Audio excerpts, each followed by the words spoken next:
नवंबर दिन गुरुवार। खबरों की ओर बढ़ने से पहले एक नजर सुर्खियों पर। बिहार के उज्जवल कुमार ने सबको चौंकाया। उज्जवल कुमार ने किया बीपीएससी में टॉप, छात्रों को दी योजना बनाने की सलाह। 1 लाख से अधिक आवासों का निर्माण जल्द होगा। अधूरे इंदिरा आवासों की निर्माण समय सीमा बढ़ी। 1,07,004 आवासों का निर्माण 15 दिसंबर तक।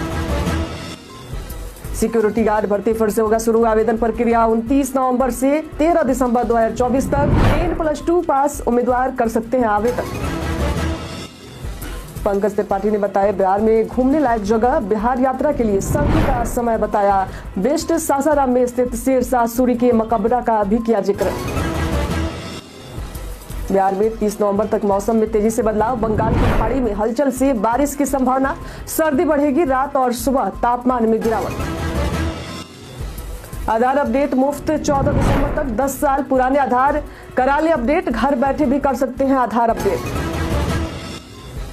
बुमराह ने आईसीसी बॉलिंग रैंकिंग में नंबर 1। रबाडा को पछाड़कर पहला स्थान हासिल किया। जायसवाल और कोहली को रैंकिंग में मिला। अधीनस्थ सेवा चयन आयोग ने राज्य में जूनियर असिस्टेंट के 2700 से ज्यादा पदों पर भर्ती का विज्ञापन जारी किया है। इस भर्ती प्रक्रिया में शामिल होने के लिए इच्छुक उम्मीदवार 23 दिसंबर 2024 से आवेदन कर सकेंगे और आवेदन की अंतिम तिथि 22 जनवरी 2025 तक है। इस भर्ती के लिए उम्मीदवारों के पास किसी मान्यता प्राप्त बोर्ड से 12वीं कक्षा पास होना जरूरी है। इसके अलावा हिंदी टाइपिंग की स्पीड 25 शब्द प्रति मिनट और इंग्लिश टाइपिंग की स्पीड 30 शब्द प्रति मिनट होनी चाहिए। उम्मीदवार के पास NIELIT CCC एग्जाम भी पास होना जरूरी है। उम्मीदवार के पास UPSSSC पेट 2023 स्कोर कार्ड होना जरूरी है। आवेदन करने के लिए उम्मीदवार की उम्र 18 से 40 वर्ष के बीच होना चाहिए। उम्मीदवार ज्यादा डिटेल्स के लिए आधिकारिक साइट की मदद ले सकते हैं।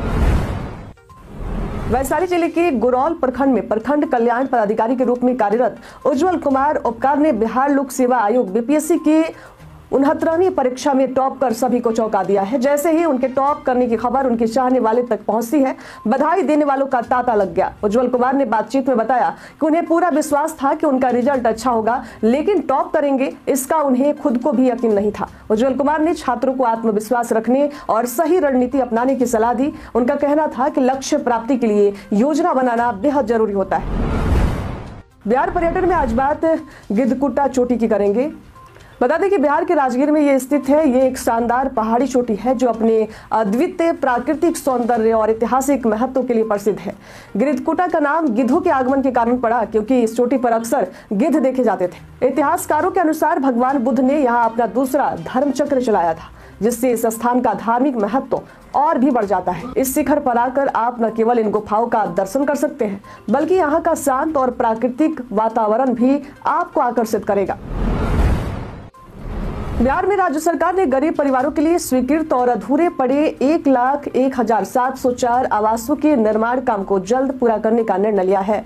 ग्रामीण विकास मंत्री श्रवण कुमार ने बुधवार को बिहार विधानसभा में ये जानकारी दी। विधानसभा के प्रश्नोत्तर काल में विधायक जीवेश कुमार द्वारा पूछे गए सवाल के जवाब में मंत्री ने बताया कि वित्तीय वर्ष 2012-13 से 2015-16 के बीच इंदिरा आवास योजना के तहत 18,03,871 लाभुकों को पहली किस्त की राशि दी गई थी, जिनका मकान निर्माण करना था। अब तक 17,02,167 आवासों का निर्माण पूरा किया जा चुका है, जबकि 1,01,704 आवास अभी अधूरे पड़े हैं। मंत्री ने ये कहा कि अधूरे आवासों में से कुछ लाभुकों का निधन हो चुका है, वही कुछ लोग अन्य राज्यों में पलायन कर रहे हैं। लक्ष्य ये है कि इन सभी आवासों का निर्माण काम 15 दिसंबर तक पूरा किया जाए।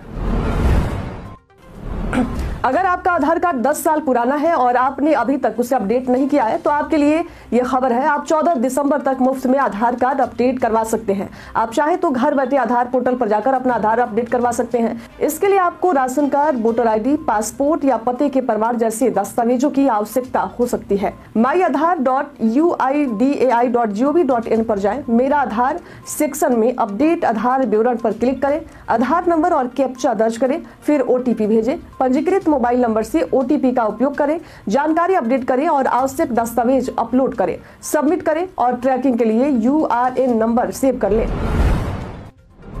बिहार के अभिनेता पंकज त्रिपाठी ने हाल ही में यूट्यूबर कामिया जानी के साथ एक बातचीत के दौरान बिहार में घूमने लायक जगह बताया। पंकज त्रिपाठी ने कहा, बिहार की यात्रा का सबसे अच्छा जो समय होता है सर्दियों के महीने होते हैं, जब ठंड में आप राज्य की हर कोने को सही से एक्सप्लोर कर सकते हैं।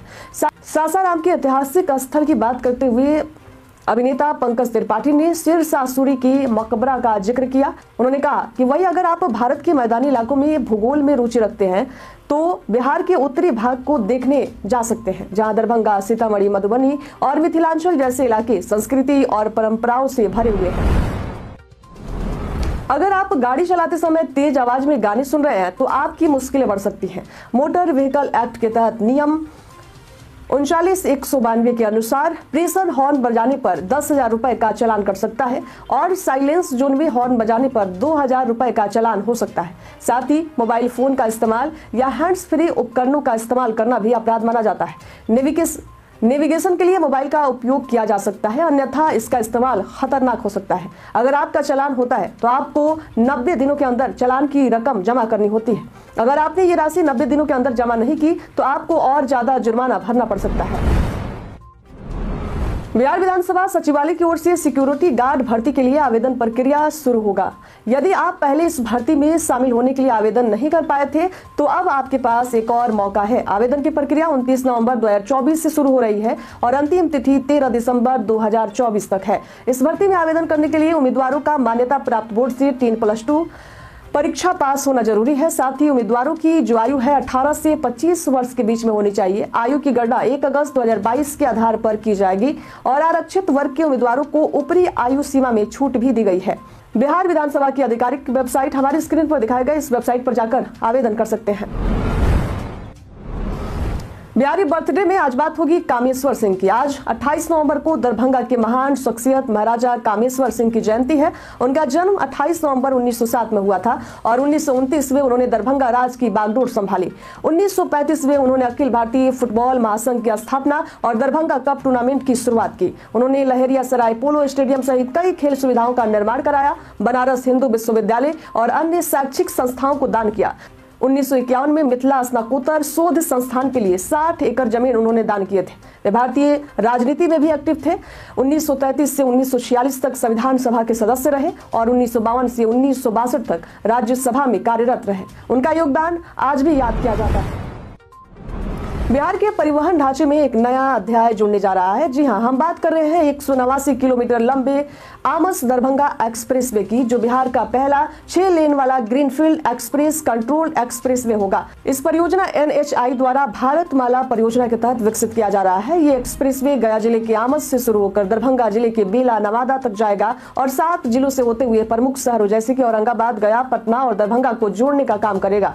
इस परियोजना से उत्तर और दक्षिण बिहार के बीच संपर्क मजबूत होगा, जिससे यात्रा का समय लगभग 4 घंटे कम होने की संभावना है। बिहार के सहरसा जिले में एक दिवसीय जिला स्तरीय रोजगार मेला का आयोजन किया जा रहा है। ये मेला 5 दिसंबर को सुबह 10 बजे से शाम 4 बजे तक चलेगा। 5 दिसंबर को लगने वाले इस एक दिवसीय रोजगार मेले को लेकर कुछ नियम और शर्तें लागू की गए हैं। नॉन मैट्रिक से लेकर उच्चतर योग्यताधारी के लिए KYP पास होना जरूरी है। इन्हीं युवक युवतियों को रोजगार उपलब्ध करवाया जाएगा। इस रोजगार मेले में भाग लेने के लिए युवाओं को पहले www.ncs.gov.in पोर्टल पर अपना रजिस्ट्रेशन कराना होगा। साथ ही उन्हें बायोडाटा, योग्यता प्रमाण पत्र की छाया प्रति और पासपोर्ट साइज फोटो भी साथ लानी होगी। इस रोजगार मेले में युवाओं को न केवल नौकरी के अवसर मिलेंगे बल्कि करियर काउंसलिंग के लिए अलग से एक स्टॉल भी लगाया जाएगा, जहां युवा अपनी शंका और दुविधाओं का समाधान कर सकते हैं। व्हाट्सएप और व्हाट्सएप बिजनेस के बीच क्या होता है अंतर, बता दें कि व्हाट्सएप मुख्य रूप से पर्सनल यूज के लिए बनाया गया है, जहां यूजर्स दोस्तों और परिवार के साथ चैट, कॉल और मीडिया शेयर करते हैं। इनमें बिजनेस के लिए कोई खास फीचर्स नहीं होते हैं। एक व्हाट्सएप अकाउंट बनाया जा सकता है, एक नंबर से एक व्हाट्सएप अकाउंट बनाया जा सकता है।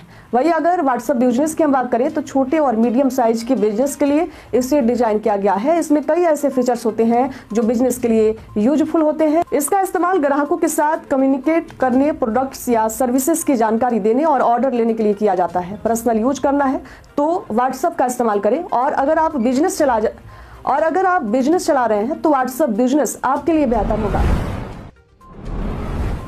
बिहार सरकार ने सरकारी जमीन पर अवैध कब्जा करने वालों के खिलाफ कड़ा कानून बनाया है। बीते दिन बिहार विधानसभा ने इस संबंध में एक बिल पारित किया, जिसके तहत अवैध कब्जा करने पर 6 महीने की सजा और 10,000 रुपए तक का जुर्माना हो सकता है। इसके अलावा बिहार खेल विश्वविद्यालय संशोधन विधेयक भी पारित हुआ, जिसमें कला, संस्कृति एवं युवा विभाग के स्थान पर खेल विभाग का नाम रखा गया है। इसी दिन विपक्ष ने वक्फ बोर्ड संशोधन बिल का विरोध करते हुए हंगामा किया, लेकिन सरकार ने कई अहम विधेयकों को पारित करवा लिया। इनमें सरकारी परिसर आवंटन और बेदखली से संबंधित संशोधन विधेयक